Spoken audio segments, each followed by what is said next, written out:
Sa kulungan ng bagsak ng isang lalaking wanted sa kasong pangmomolestya sa isang babae sa Quezon City. Ang biktima, kakilala raw ng akusado at menor de edad pa nang mangyari ang krimen. Balitang hatid ni James Agustin. Walang kawalan 34 anyos sa lalaki na sinilbihan ng pulisya ng arrest warrant sa Barangay Santa Teresita, Quezon City. Ang lalaki wanted sa kasong paglabag sa Republic Act 7610 o Special Protection of Children Against Abuse, Exploitation and Discrimination Act. Ayon sa pulisya, January 2020 na mangyari umanong krimen sa isang bahay sa Barangay Manresa. Ang babaeng biktima 17 anyos lang noon at kakilala raw ng akusado. Lumalabas sa aming investigasyon na yung suspect, pinasok niya yung biktima sa loob ng bahay nila. At doon po siya namolestya. Yung biktima naman hindi makasigaw dahil tinitreaten siya nitong suspect. Sumbong siya sa magulang niya, particularly sa nanay niya, at doon na naisampa yung kaso. December 2025 nang isyuhan ng arrest warrant ng akusado matapos hindi dumalo sa mga pagdinig. Malabasan po siya ng warrant, hindi na siya makita doon sa Manresa. At yung mga operatiba natin, hinanap siya. Buti na lang may nag-tip na concerned citizen at doon na po siya nahuli. Nakakulong ang akusado sa Laloma Police Station. Tinanong namin siya kaugnay sa kinakaharap na kaso. Sir, no comment na lang ako dyan, sir. Pero kayo po ba'y alam niyo na may arrest warrant kayo? Ako naman po. No comment na lang po ako dyan, sir. Nakapag-return of warrant na ang pulisya at hinihintay na lang commitment order mula sa korte. James Agustin, nagbabalita para sa GMA Integrated News. Meron pong ash emission o nagbubuga ng abo ngayong umaga ang Bulkang Kanlaon sa Negros Island. Ayon sa FIVOX, ilang oras lang yan matapos ang moderately explosive eruption kagabi.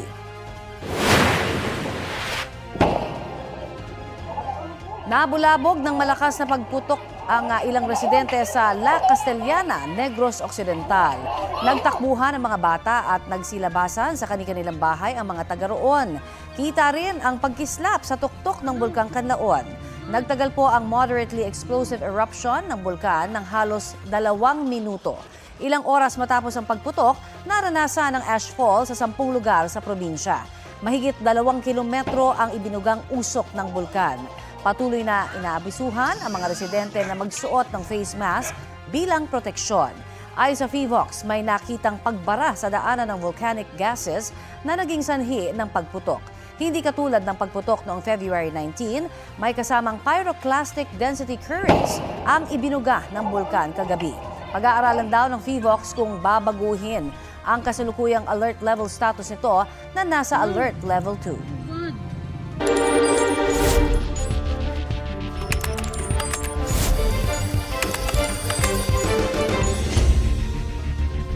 Mamayang alas 5 ng hapon, oras sa Pilipinas, ang huling araw ng confirmation of charges hearing ng kasong Crimes Against Humanity ni dating Pangulong Rodrigo Duterte. Sa Day 3 ng hearing kahapon sa ICC, iginiit ng Duterte Defense Team na walang sapat na ebidensya laban sa mga akusasyon sa dating Pangulo. May video ring ginamit ang prosecution na gustong ipatanggal ng defense team dahil nalagay raw sa peligro ang buhay ng CCTV operator. Mula sa The Hague, Netherlands, balitang hatid ni Mariz Umali. Ang defense team naman ni dating Pangulong Rodrigo Duterte ang naglatag ng kanilang mga argumento para sa submission on the merits sa ikatlong araw ng confirmation of charges hearing sa International Criminal Court sa The Hague, Netherlands.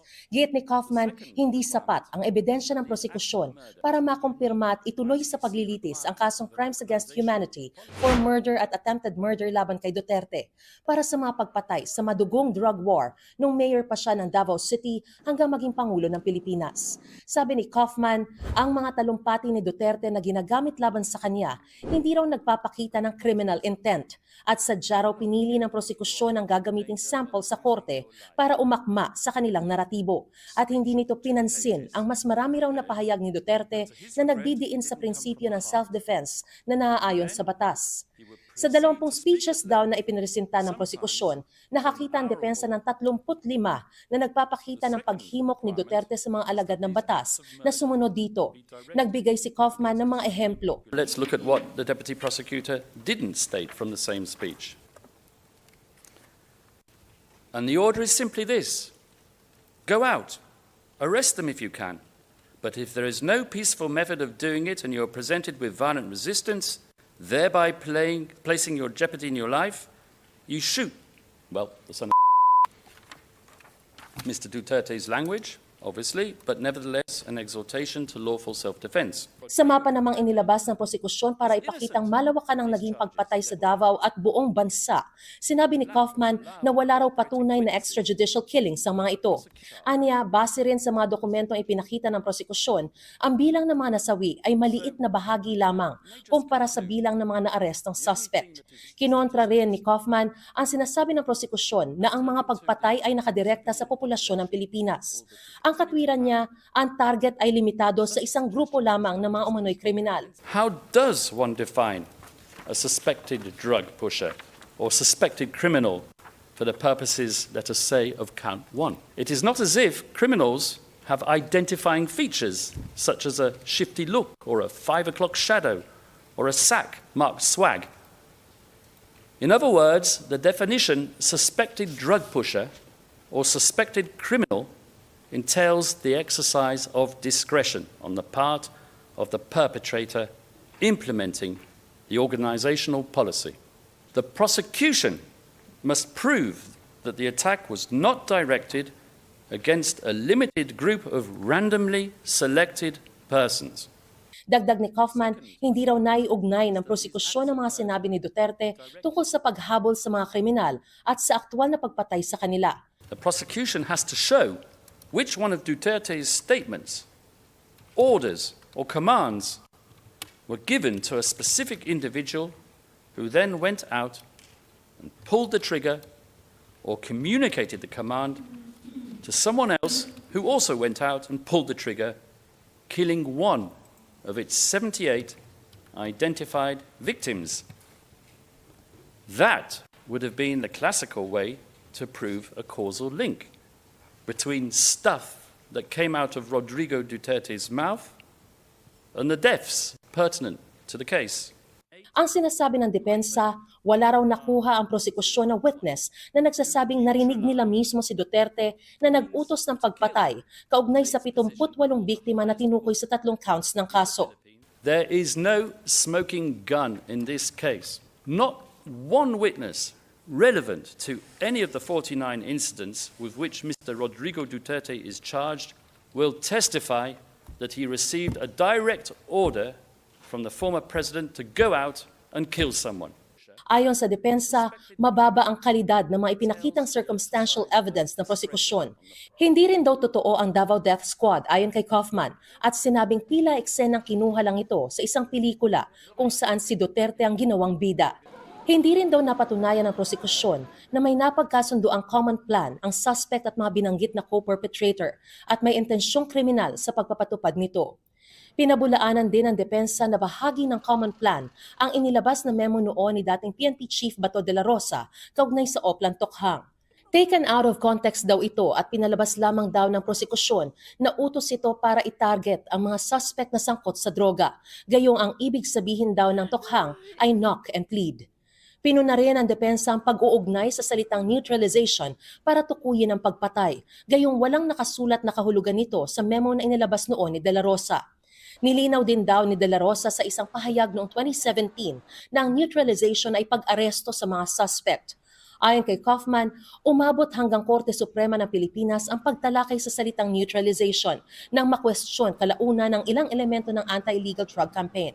The government defended the circulars on the basis that they did not confer a license to kill.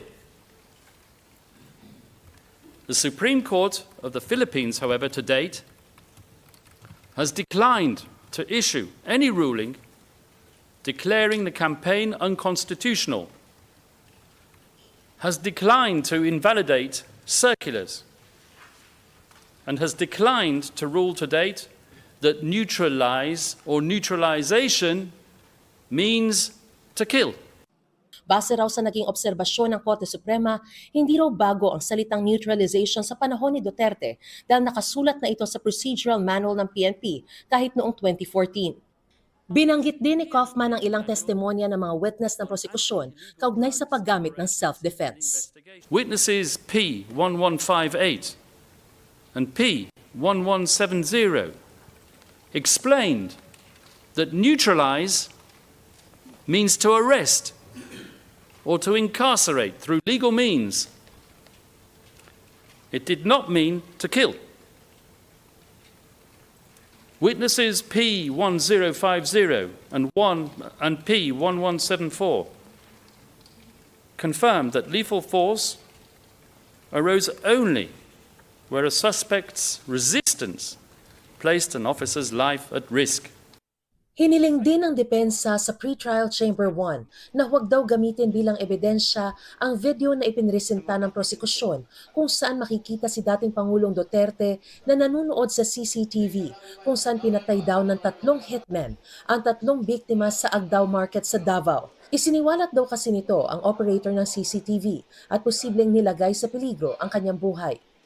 Bago matapos ang proceeding, humiling ng 1 minutong closed o private session ng prosekusyon. Posibleng dahil daw ito sa sensitibong issue kung saan binabanggit ng depensa ang pangalan ng ilang witnesses na isang sensitibong bagay dahil pwede raw makompromiso ang kanilang seguridad o kaligtasan.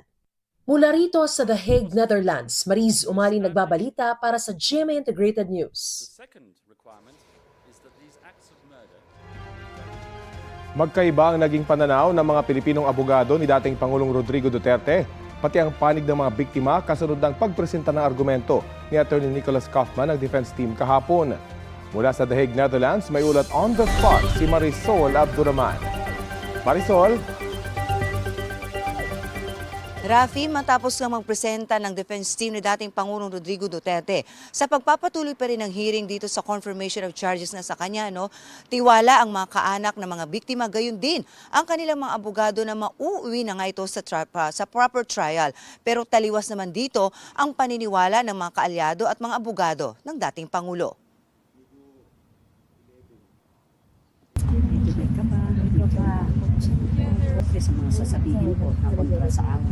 Kabado at may agam-agam ang ilang kaanak ng extrajudicial killings victims bago sumalang ang defense team ni dating Pangulong Rodrigo Duterte sa confirmation of charges hearing kahapon.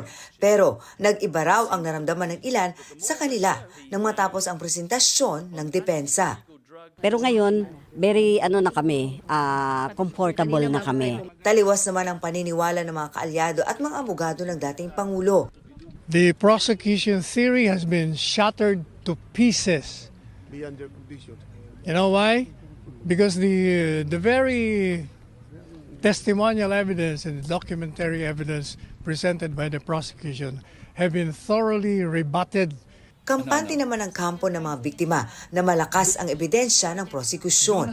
So in any case, I don't see any shattering. In fact, sa hinala namin na mahina ang ebidensya ng depensa, confirmed. Sa aming sinasabi na malakas ang ebidensya ng prosekusyon, confirmed. Confirmed ang lahat ng aming expected dito and I'm sure ang kaso na ito mako-confirm din ang charges. I would even agree that pack up na, tapos na. Kasi pwede na po tayong mag-pack up na pruwebahan na ng prosecution ang kanyang kaso at hindi ito natibag. Nakausap din ng media kahapon ang lead counsel ng defense team ng dating Pangulo na si Attorney Nicholas Kaufman. Pero tumanggi siya magbigay ng anumang pahayag tungkol sa nangyayaring hearing. I'm not going to comment on the case. At the moment, I'm in the middle of a case. It's what's called sub judice. Nakausap daw niya ang dating Pangulo noong Miyerkules nung nakabreak ang hearing. In good spirits naman daw ang kanyang kliyente. I give him a report, of course. I'm counsel and I'm expected to give my client a report of what I'm doing for him. May isang oras pa mamaya ang defense team para sa final submission on the merits. Yes. Yesterday we had a day off. Rafi, kagabi oras dito sa The Hague, nagpamisa ang grupong Duterte Panagutin kasama ang ilang mga kaanak na mga biktima. Nagsagawa rin sila ng candlelighting bilang patuloy na panawagan nila sa mga biktima ng di umano'y extrajudicial killings. Rafi, it's 4:16 in the morning dito sa The Hague at inaasahan ngayong huling araw ng pagpapatuloy at pagdinig nga dito sa confirmation of charges ay talagang inaabangan ng lahat ito. At sa ating panayam kay Attorney Kaufman, meron daw siyang 1 oras para ulit doon sa kanyang final statement dito sa hearing. Rafi. Maraming salamat, Marisol Abduraman.